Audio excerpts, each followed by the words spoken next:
Teman-teman yang dirahmati Allah Subhanahu wa taala, puji syukur kepada Allah Subhanahu wa taala atas nikmat yang Allah berikan kepada kita.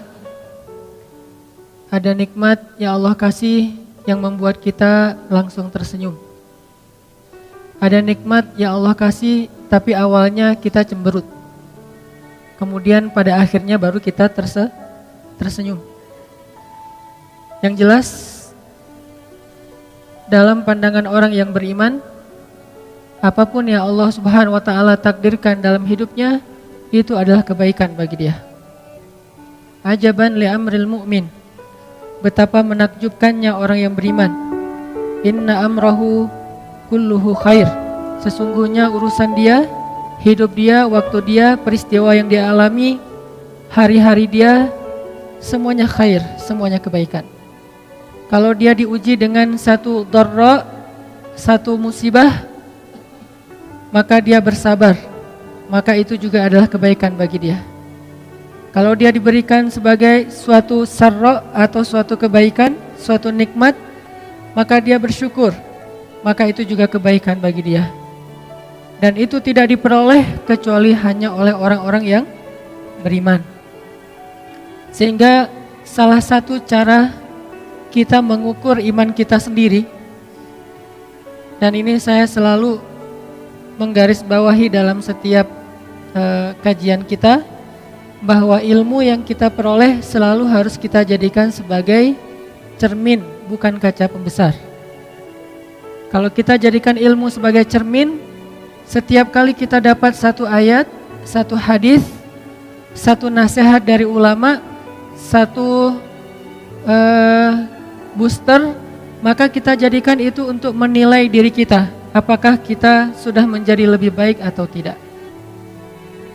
Sehingga hadis tadi tentang ajaban li amril mu'min, betapa menakjubkannya orang yang beriman, bisa jadi salah satu cermin buat kita semua. Cara kita menilai diri kita masing-masing. Apakah kita sudah menjadi mukmin? Ulaika humul mu'minuna haqqan.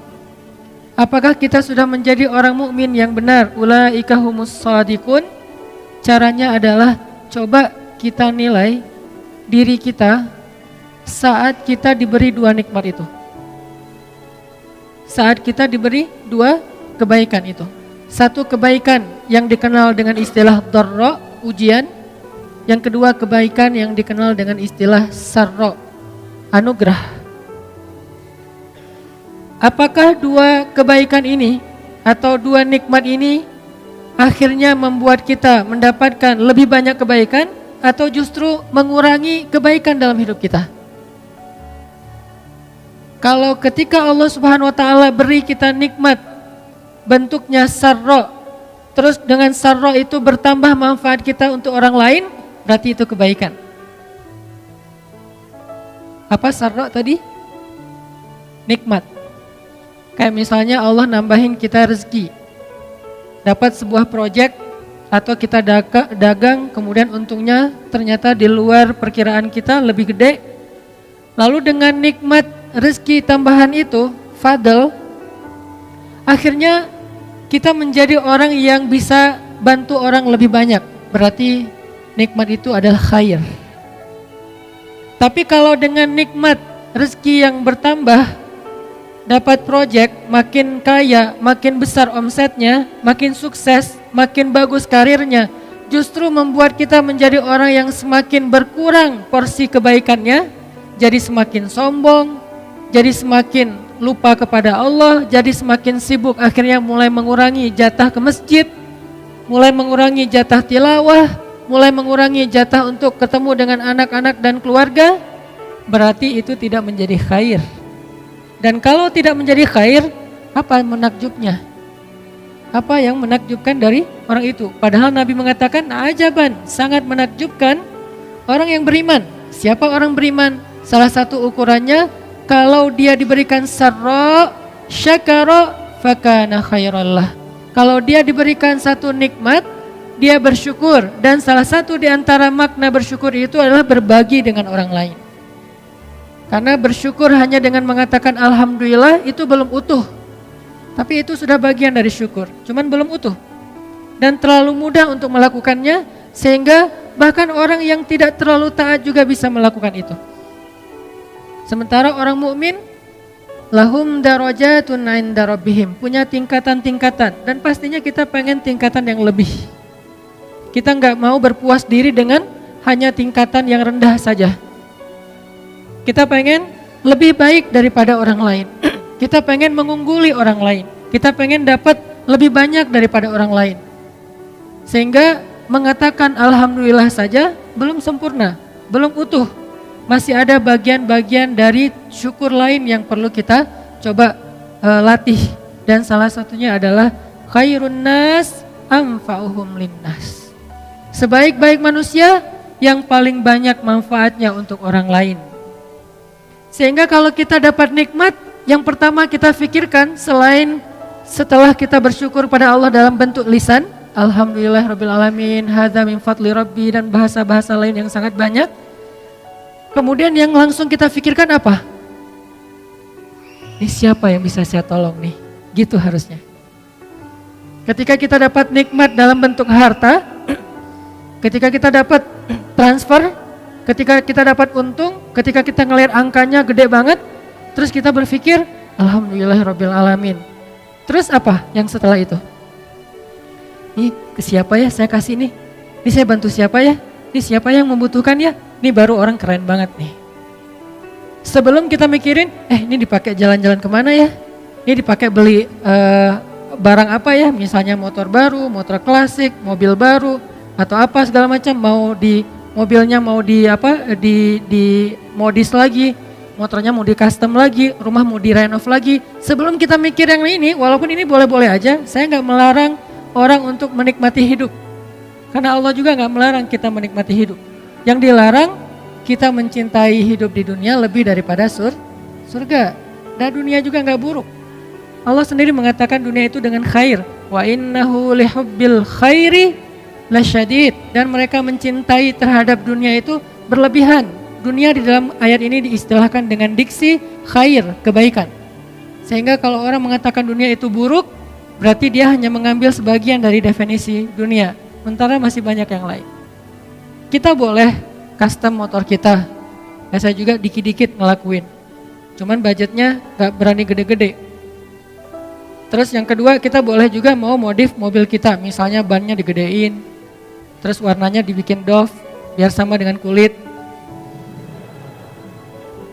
Terus apalagi misalnya di body kit biar makin gagah, misalnya di wax biar makin kinclong.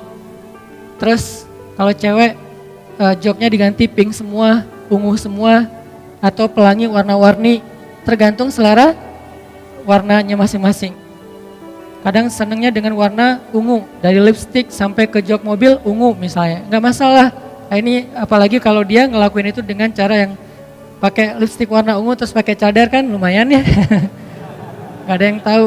Yang tahu siapa? Suaminya dong. Karena ternyata suaminya senang warna ungu. Cie, bahaya. Jadi teman-teman gak masalah. Cuman sebelum kita mikirin yang itu, biar lebih keren lagi nih, coba mikirin pas kita dapat duit, kita dapat rezeki, kita dapat harta, kita mikir siapa yang bisa saya tolong ya. Kalau perlu kita nyari, kayak kita browsing, kayak kita stalking, kayak kita kepoin. Aduh gak tega nyebutnya Coba kita kepoin, stalking orang-orang yang membutuhkan, sesemangat itu. Kan kadang-kadang kalau kepoin si dia yang di masa lalu tuh sampai jam 1 malam nyari semua. Dia nama akunnya apa sih, kok gak nemu ya? Terus nanya ke teman-teman, gak ada yang ngasih tahu. Cari sampai dapat, sampai hobinya, musik yang dia suka, semuanya di stalkingin sampai nemu. Kalau udah nemu, ternyata di lock akunnya. Pas di lock, apa yang kita lakukan? Biar gak ketahuan, balik lagi, bikin akun baru. Biar bisa minta request di follow.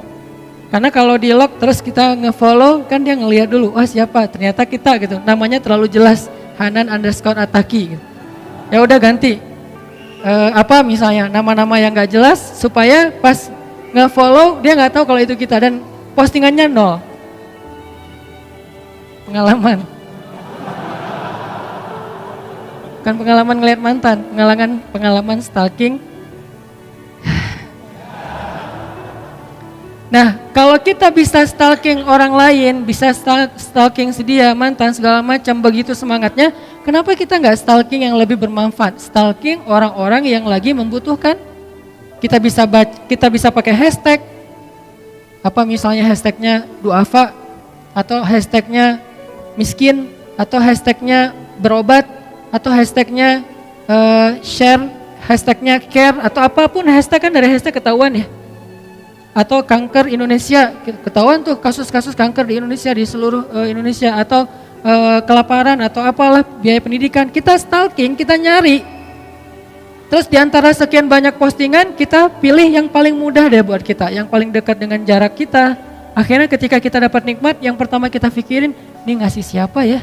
Ini baru keren nih. Ini baru namanya sarro, nikmat yang Allah kasih, syakaro, dia bersyukur, fakana khairallah, dan itu menjadi kebaikan untuk dia. Itu baru ajaban. Ajaban itu kalau bahasa kita menakjubkan, bahasa lainnya tuh keren banget. Ajaban li amril mu'min, keren banget orang yang beriman tuh. Emang keren. Dengan syarat apa? Gimana caranya orang beriman itu keren? Ajaban. Nabi juga pakai bahasa kayak bahasa kita gitu. Oh, ajib banget ya. Kan ajaban itu terjemahannya jadi kayak ajib gitu, walaupun gak diterjemahan sih. Diserap, bukan diterjemahin. Kalau diterjemahin, keren. Ajaban li amril mu'min, keren banget urusan orang beriman tuh. Atau keren banget hidup orang yang beriman tuh. Keren banget perilaku orang yang beriman itu. Keren banget sikap orang yang beriman. Pokoknya orang beriman, keren. Gimana caranya? Salah satunya adalah kalau dia mendapatkan sarro, satu nikmat, syakaro fakana khairallah. Dan bentuk syukurnya adalah dia mikir, mau bantu siapa dengan nikmat ini? Mau ngasih ke siapa nikmat ini? Mau berbagi dengan siapa nikmat ini? Mungkin kalau kita nggak mau stalking di IG atau di sosial media, karena kita emang gampang sebenarnya menemukan orang-orang yang butuh kan? Lebih gampang mencari orang yang bisa kita tolong daripada nyari-nyari kesalahan orang lain. Nyari kesalahan orang tuh susah loh. Udah dapat rugi. Kenapa? Begitu kita dapat kesalahan orang lain, kita share, maka kita mengambil dosa dari kesalahan itu untuk kita tanggung. Capek banget sih ngambil dosa ya. Kita cari mana kesalahan orang. Oh, ini ada nih.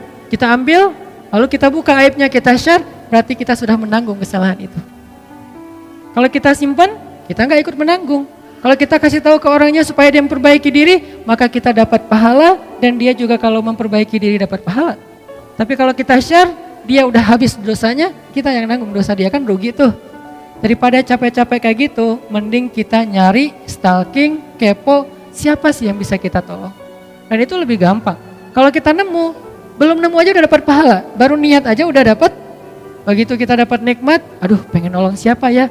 Siapa yang punya punya niat, punya keinginan kepada kebaikan, lalu dia tidak jadi melakukannya atau belum melakukannya, dia sudah mendapatkan pahala dari niat. Wa innama likulli imri'in ma nawa.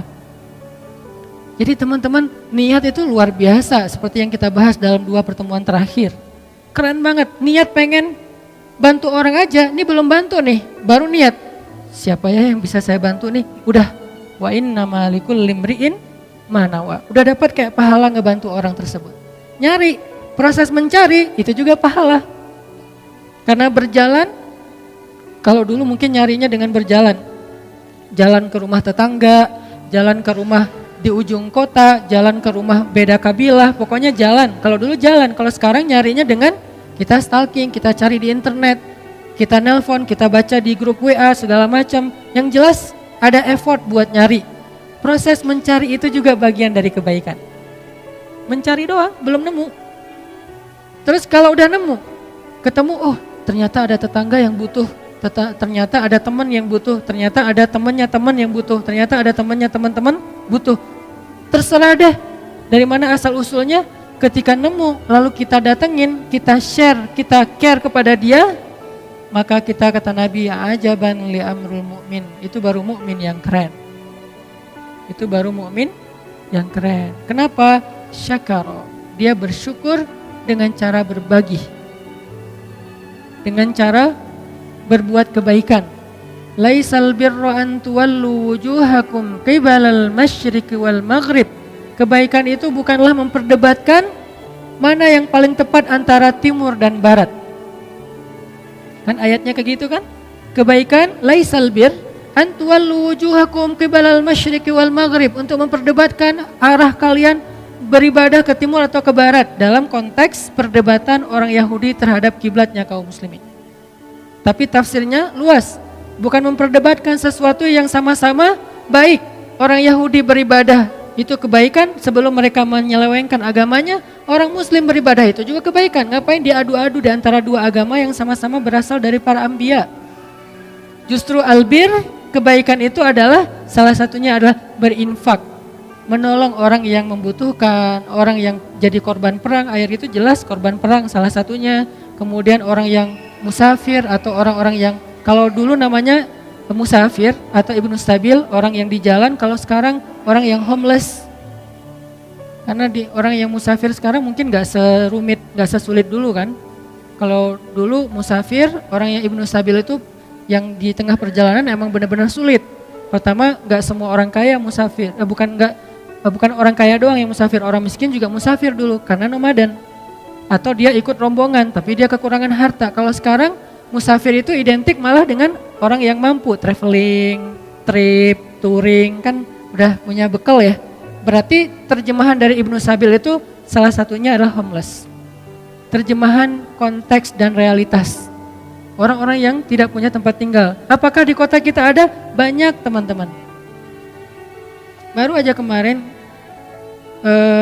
salah satu teman-teman dari Karang Taruna di Kota Bandung, di wilayah tertentu di Kota Bandung, karena kebenaran kolaborasi dengan rumah teduh yang di istri saya kelola, itu nemu seorang bapak yang homeless, yang beliau tinggal tidurnya di trotoar dan beliau punya penyakit yang cukup parah. Akhirnya dibawa ke rumah sakit sama Karang Taruna, kolaborasi sama kita.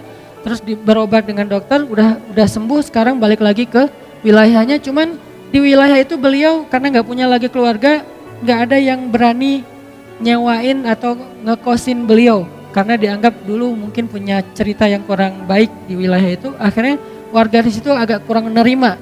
Kita carikan nih siapa yang mau menerima beliau untuk kos-kosan di situ. Nah, ini adalah bagian dari albir. Ini yang perlu kita pikirkan ketika kita dapat nikmat. Betapa egoisnya orang yang ketika dikasih nikmat oleh Allah cuman mikirin diri sendiri. Mau jalan kemana ya, mau makan apa ya, mau trip kemana ya, mau touring kemana ya, mau traveling kemana ya, mau jajan apa ya, beli apa, mall mana. Oke, ini gak masalah, tapi ini next setelah yang kedua tadi. Pertama alhamdulillah, sujud syukur kalau perlu. Yang kedua adalah mikirin ke siapa kita bisa berbagi. Yang ketiga baru mikirin diri kita. Lagian Allah nggak minta 50% untuk dibagi, enggak. Kalau mau ngasih zakat ya 2,5, kalau mau ngasih lebih dari itu atau yang bentuknya sedekah tidak ada batasan, walaupun idealnya jangan lebih dari sepertiga, maksimal sepertiga dari harta kita karena ada hak anak dan istri. Jadi Allah nggak minta banyak sebetulnya. Kita kasih 1% juga Allah udah menghargai banget. Kita kasih 0,5% Allah hargai banget. Kita kasih 10% Allah lebih hargain lagi. Tapi kita harus mikir, ketika kita dapat sarro, satu nikmat, siapa yang bisa saya tolong nih dengan ini?